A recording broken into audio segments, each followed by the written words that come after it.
নমস্কার, শুভ সন্ধ্যা। আমি সূর্য আপনাদের সকলকে স্বাগত জানাচ্ছি অফসাইড আড্ডার নতুন একটি উপস্থাপনা। আজকে আমরা দাঁড়িয়ে রয়েছি ইস্ট বেঙ্গল ক্লাবের একদম বাইরে এবং আজকে কিন্তু সিএফএল এর ম্যাচ ছিল ইস্ট বেঙ্গলে। আমরা জানি আজকের দিনটা কতটা স্পেশাল ইস্ট বেঙ্গল ফ্যানদের জন্য, ইস্ট বেঙ্গল সমর্থকের জন্য, কারণ গতকাল রাতে কিন্তু ইস্ট বেঙ্গল টানা 22 বছরের ডুরান্ডের খরা কাটিয়ে উঠেছে।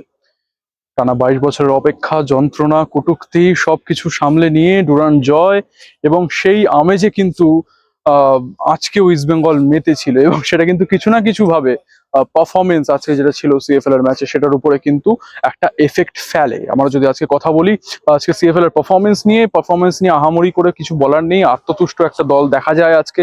আজকে কিন্তু ডিফেন্সিভ প্লেয়ারিং আমরা সেকেন্ড হাফে আমরা চেঞ্জ দেখি, মনতোষকে নামানো হয়, কিন্তু মনতোষ চাকলাদার তিনি যে কতটা ফেলিয়ার এবং আইএসএল এ কেন নিজেকে প্রুভ করতে পারলেন না, বর্তমানে কিন্তু সিএফএল ও তাকে খুব একটা যে কনফিডেন্ট দেখাচ্ছে তা না, আজকে কিন্তু খুব বিলো অ্যাভারেজ পারফরমেন্স ছিল তার।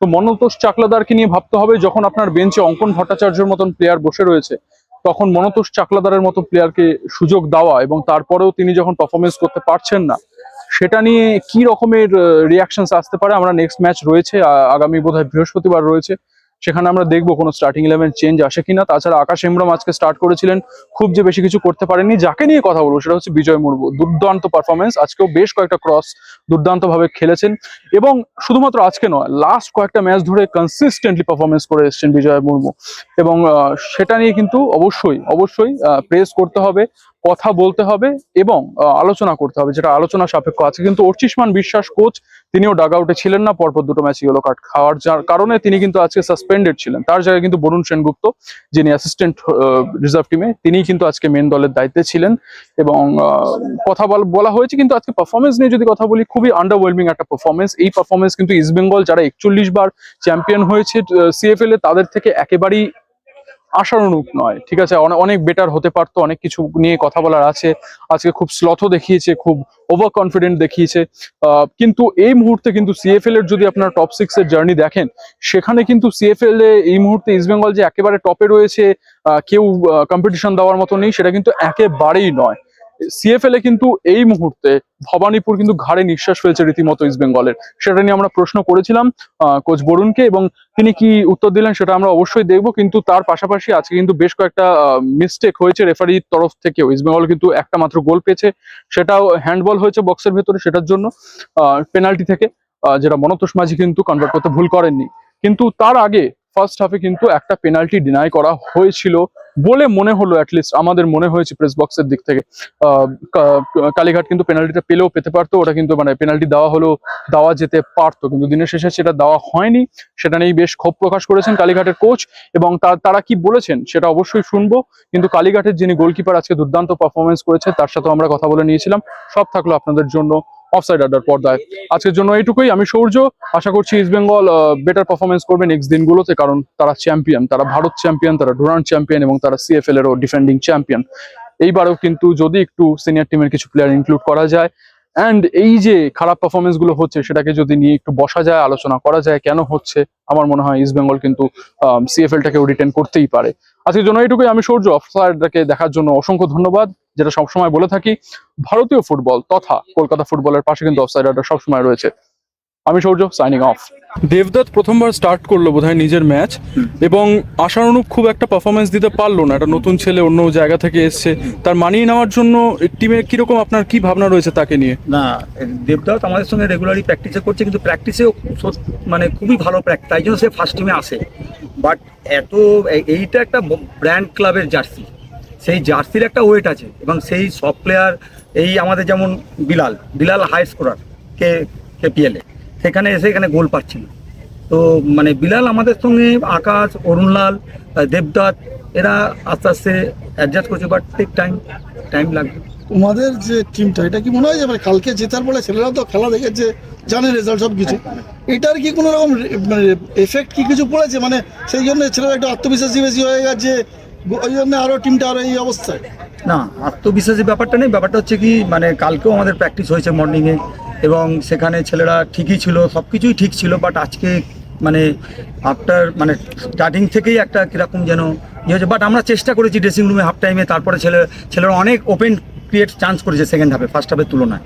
তো তো এখানে ঠিক আছে, রোজ একরকম যায় না, কারণ এটা ফুটবল খেলা, বডি কন্ট্যাক্ট গেম, মেন্টাল প্রিপারেশনের ব্যাপার আছে, তো ছেলেরা ঠিক এই আছে। জয়টা কি মানে দুটো ম্যাচে ড্র হয়েছিল 3-3 আর 1-1, তো এই জয়টা কি কোথাও আত্মবিশ্বাস বাড়ালো যে অবশ্যই আত্মবিশ্বাস, বা একটা জয় প্রতিটা টিমেরই আত্মবিশ্বাস বাড়ায়, এটা তো মানে ঘটনা। বাট আমাদের আরো ভালো খেলতে হবে, আমাদের আরো মানে আরো হার্ড ম্যাচ সামনেরগুলো, তো এত গোল ওপেন সিটার মিস করলে হবে না, এই নিয়ে আমাদের আরো ট্যাকটিক্যাল প্র্যাকটিস আরো হবে, সেই দিকে যাতে নেক্সট ম্যাচগুলো যাতে এরকম হতাশ হয়ে ছেলে না পড়ে, তার জন্য মোটিভেশনাল কিছু কথা তাদেরকে বলতে হবে।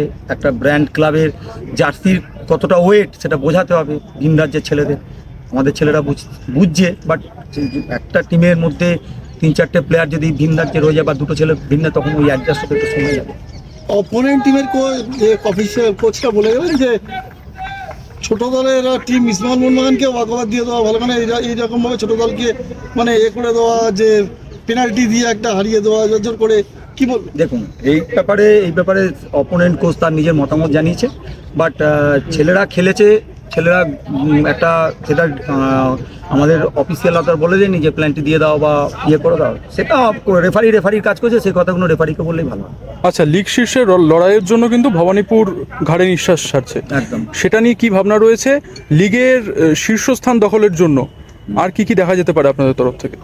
আমাদের ফুল ফোকাস আছে, আমরা টপার 6 হয়ে যাব, বাট সময় বলবে আমরা কি করছি। আচ্ছা, মোহনবাগানের এগেনস্টে আপনাদের ভালো পারফরমেন্স ছিল, কিন্তু একটা ফ্যাটিক চোখে পড়েছিল। আজকের গেমে কিন্তু সেই ফ্যাটিকটা উধাও, এবং অনেক বেশি অর্গানাইজড ওয়েতে আপনারা ফুটবল খেলেছেন, অনেকক্ষণ আটকে রেখেছিলেন ইস্ট বেঙ্গলকে, এবং কাউন্টারেও চান্স ক্রিয়েট করেছেন। তো এই পারফরমেন্সটাকে নিয়ে আপনারা কি ভাবনা রয়েছে, কি বলবেন ছেলেদেরকে নিয়ে? ফার্স্ট অফ অল আমাদের প্রতিটা প্লেয়ারের উদ্দেশ্যে আমি বলতে চাই এবং সবাইকে জানাতে চাই যে they are working very hard and they are working very well. And secondly আমাদের যে কোচিং স্টাফ রয়েছি, আমি রয়েছি, সমর রয়েছে, আমাদের গোলকিপার কোচ সঞ্জু রয়েছে, সুপ্রভাত রয়েছে, এবং আমাদের ফিজিও হচ্ছে গিয়ে সৌমেন রয়েছে, এবং এই পুরো এন্টায়ার টিমটা they are working very hard and well. So this is the main reason behind our performance today. And আমরা চেষ্টা করছি এটাকে আরও যাতে আগামী দুটো ম্যাচে যাতে আরও বেটার করা যায়, সেটাই আমরা করছি। রেফারিং নিয়ে যে একটা পেনাল্টি কি ছিল? মানে সেটা নিয়ে কি বলতে চান? বলছি এটা নিয়ে বলছি, ফার্স্ট যেটা বলা সেটা হচ্ছে আমার প্রিয় ক্লাব কালকে চ্যাম্পিয়ন হয়েছে, অভিনন্দন জানাই তাকে। তো যেটা বলার সেটা আমরা মোহনবাগান ম্যাচেও আপনারা দেখেছেন, সেম আমাদের বাচ্চাদের যে লড়াইটা 72 কি 73 মিনিটসে রেফারি নষ্ট করে দিল। আপনারা যারা দেখেননি আবার দেখে নেবেন ভিডিও, এবং তা আজকে রিপিটেডলি সেম একই জিনিস পুরো ওয়ার্ল্ড কাপ দেখে নিল। এই রেফারিরা জানি না কবে শিক্ষিত হবে, ঠিক এরকম ভাষাতে আজকে বলতে হলে আমার বলা উচিত নয়। কবে হয়ে গেল ও হেড করলো, আমার প্লেয়ার হেড করলো, হাতে লেগেছে, সেই বলটা মাথার টাচ করে ওই মোশনে ওর হাতে টাচ করেছে, সেই বল যদি সারা ওয়ার্ল্ড কাপে ভার দেখে দেখে এরকম 3 থেকে 4টে ওয়ার্ল্ড কাপের মতো টুর্নামেন্টে দেখিয়েছে, এগুলো হয় না, মোশনে হয় না, সেখানে এরকম বোকার মতো করে যাওয়ার সময় আমাদের বলে গেল আমি ভুল ডিসিশন দিই না, ওনাকে কিছু বলিনি, উনি বলে গেল রিপিট। এবং ফার্স্ট হাফে আমাদের যে পেনাল্টিটা, যেটা সবাই দেখেছে, যেটা পেনাল্টি হওয়ার উনি দিল না, এবং কি সুন্দর এরা গর্ব করে বুক ফুলিয়ে মাঠের বাইরে চলে যাচ্ছে দিনের পর দিন। কীভাবে জানি না ছোট টিমগুলো আর কবে মানে ফেয়ার পাবে, মানে ছোটো টিমগুলোকে খেলতে নামলে হয়তো বারবার একই খেলার শেষে ধরতে হবে যে যদি গোল না করতে পারে তুমি সাবধান, 70+ থেকে তোমার পেনাল্টির জন্য কিন্তু তুমি রেডি থাকো। এটা কদিন চলবে আমি জানি না, আর আপনারাও দেখেছেন, আপনারাই করুন, রিপোর্ট করুন, কী করবেন। অবসান হওয়া উচিত, তার কারণ হচ্ছে গিয়ে এরপরে কি হবে, হয়ে এসছে, অলরেডি শুরু হয়ে গেছে এটা, যে প্লেয়াররা শুধু এবার ইন্ডিভিজুয়াল এই বড় টিমের এগেনস্টে, মানে সো কল্ড বড় টিমের এগেনস্টে, ইস্ট বেঙ্গল, মোহনবাগান, মোহামেডান, এখন 2-1টা টিম এসছে, তারা ফাইন্যান্সিয়ালি স্ট্রং, আর কিছুই না। তো সেখানে দাঁড়িয়ে এরা আবার চিন্তা করবে যে আমি আমার ইন্ডিভিজুয়াল ক্যারিশমা দেখাই মাঠে, আমাকে হয়তো পরের বছর এই টিমটা নেবে, মানে অ্যাজ এ টিম যে আপগ্রেডেশন সেইটা হয়তো আর এরপর হবে না। আজকে দুর্দান্ত একটা পারফরমেন্স দিলে তুমি, এই পারফরমেন্সটার পেছনে যে মোটিভেশনটা, কতটা সাপোর্ট পাও টিমমেটদের কাছে, কোচেদের কাছে, এই মোটিভেশনটা কতটা ইম্পর্টেন্ট তোমার মতো একজন প্লেয়ারের জন্য? আসল কথা হচ্ছে এমনিতে আমার রেড কার্ড ছিল, তো দুটো ম্যাচ খেলতে পারিনি। তো ওখান থেকে এখানে মানে আবার ফার্স্ট ইলেভেনে খেলা একটা ইয়ে ছিল। তো আমাদের কোচ সবাই আমাকে প্রচুর সাপোর্ট করেছে, মোটিভেশন দিয়েছে যে ভালো করে খেলতে হবে, এভাবে বড় টিম। তো আমাদের গোলকিপার কোচও আমাকে অনেক সাপোর্ট করেছে। প্র্যাকটিসেও বা এখানেও এসে মানে ভালো কিছু বলে মানে আমাকে মোটিভেশন দিয়েছে। তো এটাই বলবো সবাই আমাকে খুব সাপোর্ট করেছে।